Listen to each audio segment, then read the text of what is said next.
Shall we start with the royal story? Because we were discussing this yesterday, and then the King was on a visit to Lichfield Cathedral, and he was barracked by, I think it turns out, somebody who's not particularly pro-monarchy. Sure. But shall we just hear the King under pressure? How long have you known about...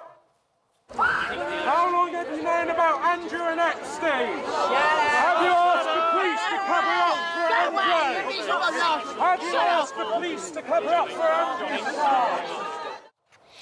We're going to be debating later after 7 o'clock. Is it now at the point where the King needs to go further? Not just talk about accommodation or titles, but to publicly say that Prince Andrew, has behaved terribly, to denounce his brother? I think it's very difficult. I mean, those scenes are pretty unusual. I've never seen a monarch being heckled in that way. I have, yeah.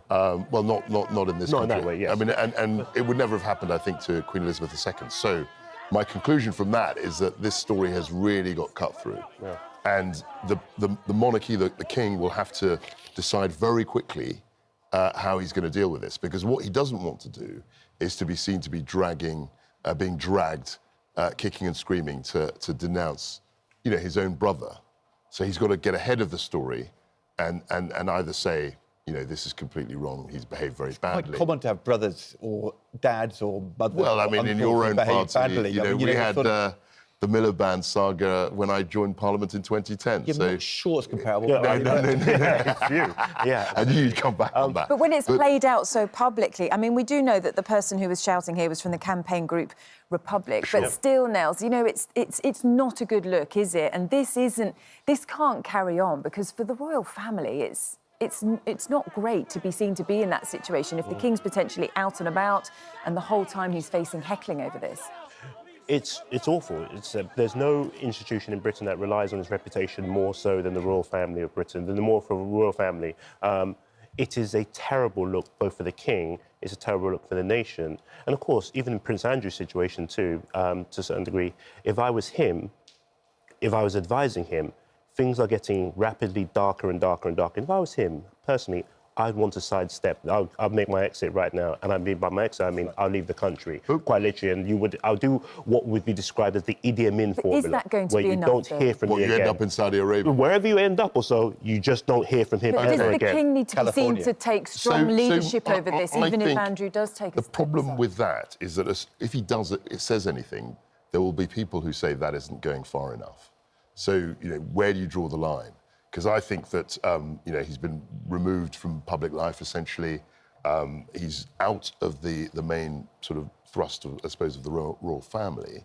And how far do you want to go? He can't disown him. He can't say, you're no longer my brother, I never want to speak to you again.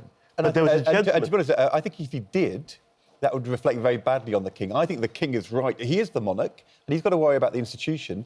But it is his brother. And if he suddenly looked like he instrumentally was denouncing his brother in the court of public opinion, I think people would say that was not the human thing to do. Absolutely. But again, there's a gentleman, I can't remember the gentleman's name, but you guys would probably know better than I do. There's a gentleman who was speaking here on this very show. We were sat where we were sat just last week. Forgive me, I can't remember his name. He's a royal commentator, but really high rank, respected one. And he was talking of, well, there's already police investigations going on right now. And again, this is getting rapidly darker and darker for Prince Andrew and the royal family. And I don't even think denunciation will come or will go, or it won't come. I suspect it will eventually come, but that won't stop it.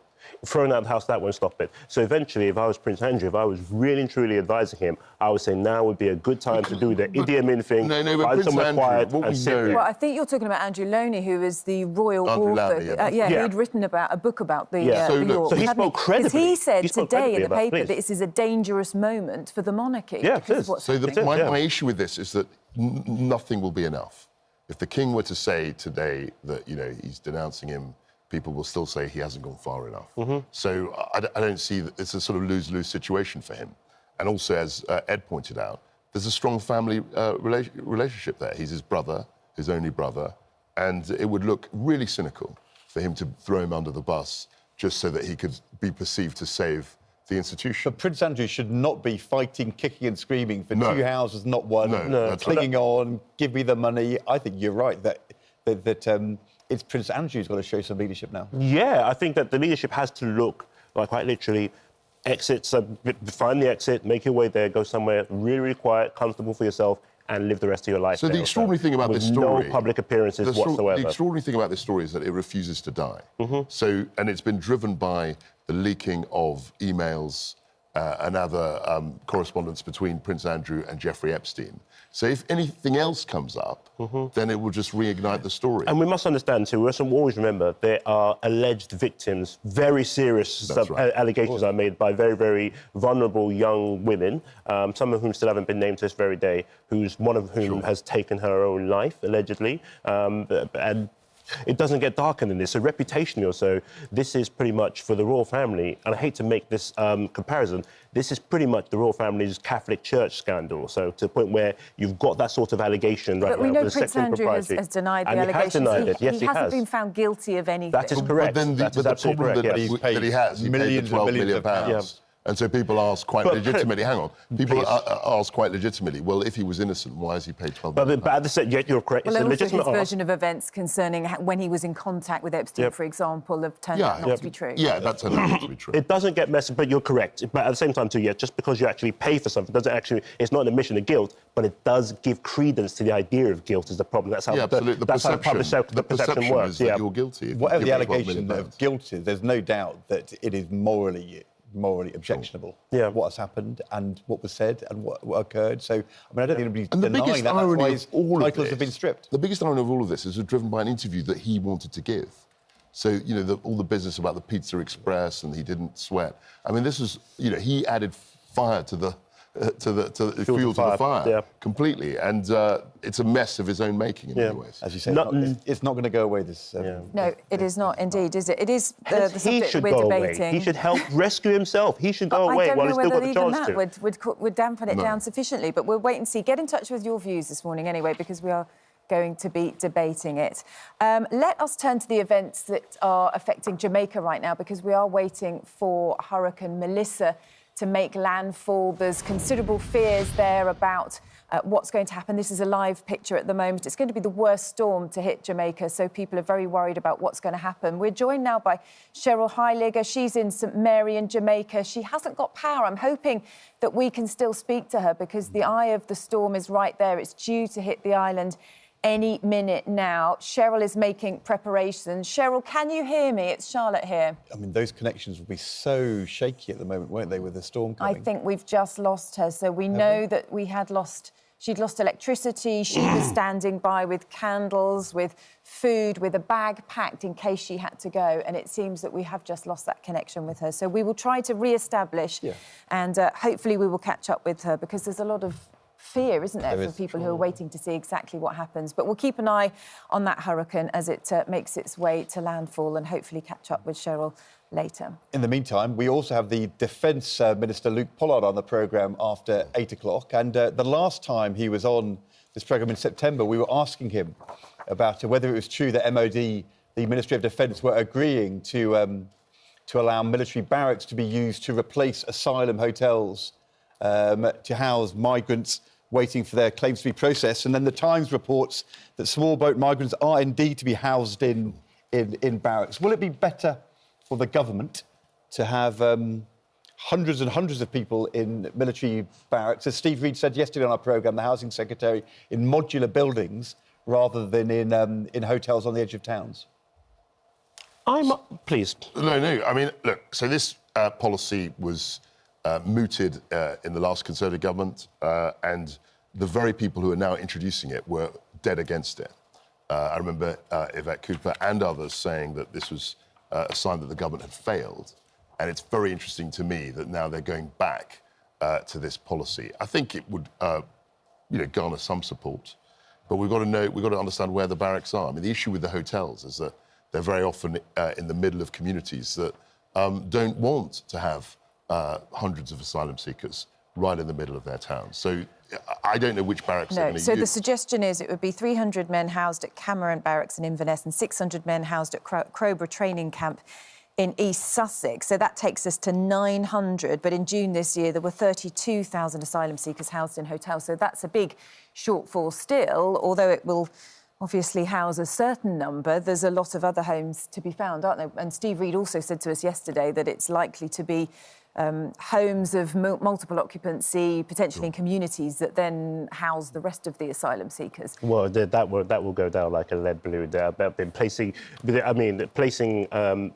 desperate people in hotels in the community has caused quite a few problems. Placing them in HMOs deeper into the community is an even worse idea. I mean, but why do you think it's a worse idea? I mean, it makes sense. No, but you've got to do something with. I mean, the hotels have been a disaster. Well, but my point is that, actually, to be told, I think that when it comes to the barracks and everything else, so right now, I think it's an indication of the mistake that we're making. We are increasingly dehumanising these people. We're increasingly. You always say this. But it's the truth. You always say because look at what we've done now. You've got to deal with the problem. I think we've got multiple choices. So we can humanise, we can utilise, and we can tax them. Also, okay, what does humanising mean? What does it actually mean? You've got to house them at some point. When you associate them with that level of security threat, that you're placing them in a barracks or so, it creates an impression in people's mind that this is the safest place we can put them, short stop of placing them in prison or so. So you think that's better than, you think that's worse than putting them in hotels? I think it sends a particular message that we are viewing these people not as a potential asset, but as a problem. But I just don't view them like that. I think that the people inside, the difference between me, you, Ed, Charlotte, Sean, Alex, and everybody else, and the people in the asylum hotels or will be in the barracks tomorrow, the difference between us and them is luck. We're nothing special. The key thing is that some of them You're not dealing with the problem. You're not dealing with the problem.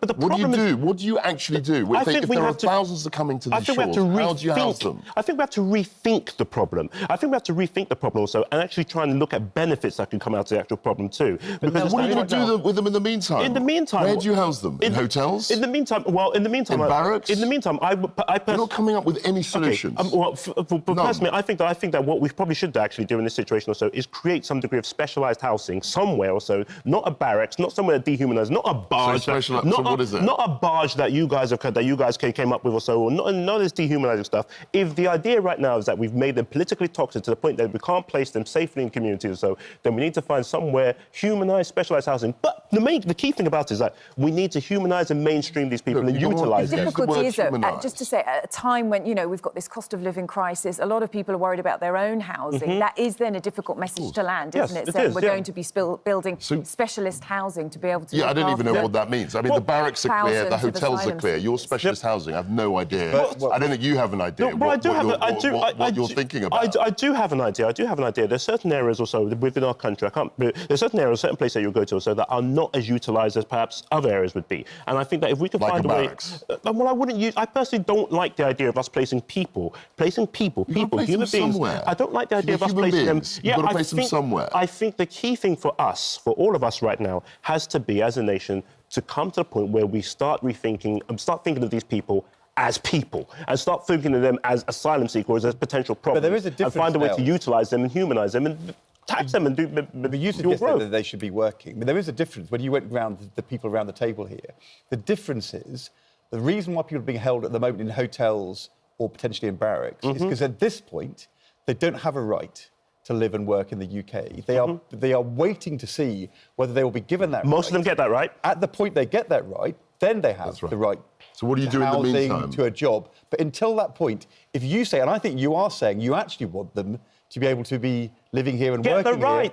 But the problem is the signal that sends is that anybody who comes here can become already a quasi or, in the first stage of citizenship. And that is not the signal the government wants to send. But Nils has a fundamentally why they're different wanting view. to be different. But Ed, because there are fears of it opening the floodgates. But the problem is... But you don't see that as a problem, do you? You just think everyone who can come should come. I don't. Well, to a degree, I don't think that. No, I don't think that. I think that. But you think they should be working? I think they should be working. I think that. You think they should be living in houses in ordinary streets? Well, to a certain degree. Well, I think that kids should be going to school. Politically, and the problem is politically at this particular moment, that's unacceptable.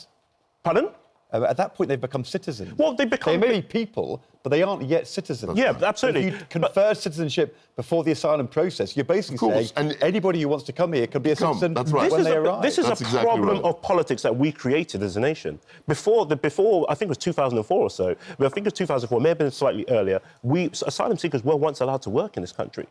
whilst they're still waiting for asylum. So it was a flick of a pen and a decision of Parliament to create this problem, and it has created a problem for us right now. And we have demonised the asylum seeker in this nation to a point where it's become our national enemy, to a point where people are literally camping outside of hotels, dehumanising to a point. And I think we need to come to a point once again that recognise that, look, these are just desperate people in tough situations. Yeah, some of them. I want to point something out too. You're not dealing with the issue. I want to point something out too. Can I point something out too? I was reading the Daily Telegraph this morning, and they pointed out that the only reason why the prison service, perhaps my words are so slightly, but the prison service is over-reliant on migrant workers from West Africa right now.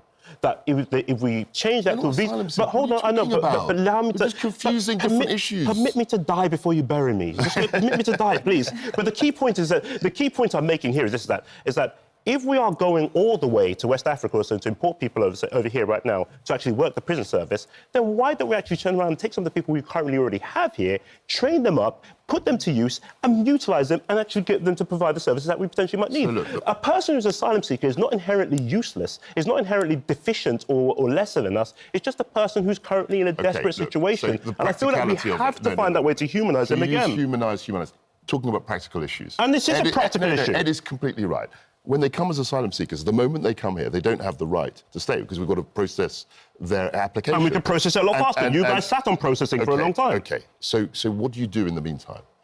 Apart from build your specialist housing units, that I have no idea what they look like, you have a practical choice. You can either use barracks or hotels or other housing, but you're not actually addressing that issue. You talk very airily about they should be working and they're humans, and we all accept that. But how do you actually deal with a practical problem? And we do give visas. We've had huge numbers of visas being given to people who've come here to work in social care. We have, yeah. And there's a debate in the country about whether we had too many of those visas. And the government is trying to reduce the numbers. That's right. But people who arrive on a visa to come and work here, people who arrive as a student on a visa to study here, they of course have the right to come here and to work and to live. Yep. But people who arrive and are seeking a visa but don't have one, who are claiming asylum, until you've made that decision, if the signal is, but you're a citizen already, doesn't that just send a signal to the world, which is we're the place to come? We can find a way to actually process these people through the system a lot faster than we currently are. Well, so that's what it all rests on, isn't it? That's one thing. Speeding up the processing, then people would know where they stand. When I say speeding up the system also, I don't mean like, hey, 6 months, a year or anything else. I mean a week. We wrap decisions. We hire people to turn around and recognise this as a national emergency right now because of the way in which we've treated these people, and we treat them almost as if they're national enemies, and therefore we speed this process up as quickly as possible, make a decision, either you're staying and you get to work or so, or alternative measures have to be taken to make sure that you are placed somewhere safe or so. What I don't get from you is any sense that we should actually stem the flow of people coming to this country. It seems to me, listening to you, that you think anyone who wants to come should be able to come. I just don't think that. That's my question. I just don't think that our parents were inherently bad people for showing up here. No, but they did that legally. I don't think. Yeah, they did that legally. And they did indeed do that legally. So, but I'll put it like this, right? Once again, too. And they weren't asylum seekers. Let me put it like this. Let me make this as simple to you as I possibly can. A lady's water breaks, and you're driving to the hospital. You hit a red light. Do you stop for that red light, or do you cross that red light? I have no idea what you're talking about. Do you stop at the red light? The point I'm making, I'm trying to draw a parallel between the asylum system of people who are desperate or so, when you're in an emergency desperate situation, and the law. Because I completely get it. The law says you shouldn't be here or so. But when you're in a desperate situation, the law says you stop at a red light, but a lady's water's broken right beside you. So do you stop at the red light or do you jump the red? Of course you're going to jump the red light. I need a rule of law. What are you talking about? I completely get it, but the point I'm making is that there's periods of time, periods of desperation or so, which the law just becomes a set of words. You wouldn't have the rule of law. No, of course the rule of law exists. You don't have the rule of law. If you had the police here, they would say, stop at the red light. No, they actually would not. If a police officer's wife was actually in a similar situation, if a police officer's wife is in a similar situation, the police officer would jump the red light because he knows it's in a desperate life or death situation. And I think that's what if you had a private car rather than an ambulance, I think they would say stop. And the problem is, what you would worry about is that there'd be people going through red lights the whole time. That's exactly right. Hoping That's nobody exactly would check right. who's in the back of the car. Right. Believe it or not, during emergencies, people do go through red lights all of the time. what I think that's the key point that we're making. No. I'm really not. We don't advise going through a red light. endorsing breaking the law. I don't know what you're on this morning. I really don't know what I know what I'm on. The point I'm on, I'm on compassion and humanity this morning. I'm on the rule of law. You're on quarter. I'm on the rule of law. Can I suggest that we're probably not going to get to agreement on this one? So I think... Although it may have sparked a heated debate. Keep your views coming in this morning. We will be speaking to the Defence Minister, Luke Pollard, later about the use of those army barracks and how far that will go to help solve the solution. But shall we move on to something... Although we may not be putting to him Nels's theory on red light.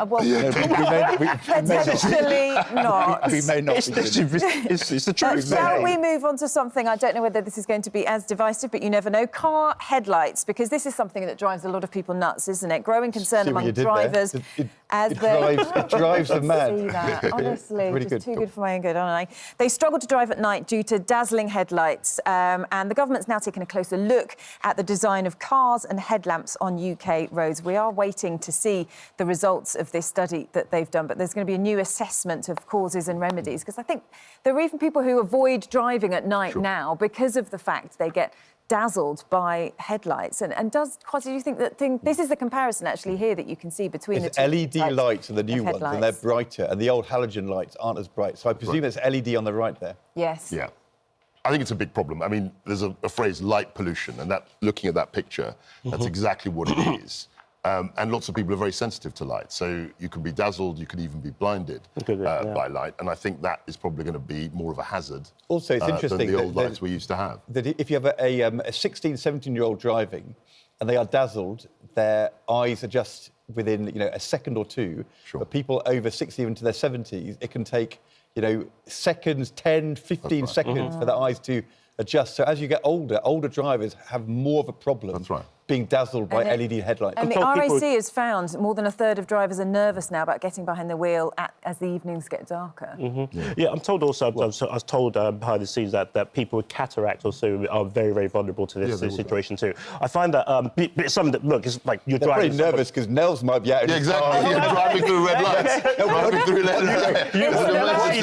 You never see me jump a red light. I judge this as an emergency. I'm going to drive through the red light. Okay, fair enough. What I'm going to say, this is that my days on my team. All right, you looks like you got me there. You look like you got me on reality there also. So God forbid that anyone's ever in an emergency in your car. But the key thing is this: that when you are driving along and somebody puts their full beam on behind you, so there's nothing more irritating. And it has become one of those things right now. You're increasingly noticing that the beam has become even faster. So what I tend to do is actually just pull over a little bit, let it take over me, so I don't have to deal with that behind me. And it is the LED light. It is the LED light in particular that's causing the issue there. No. All these pedestrians walking down the road now in the dark, worrying, is Nels about to oh my God. Blast through the red light. I am the most courteous and careful driver ever. Hazard when Nels on the road.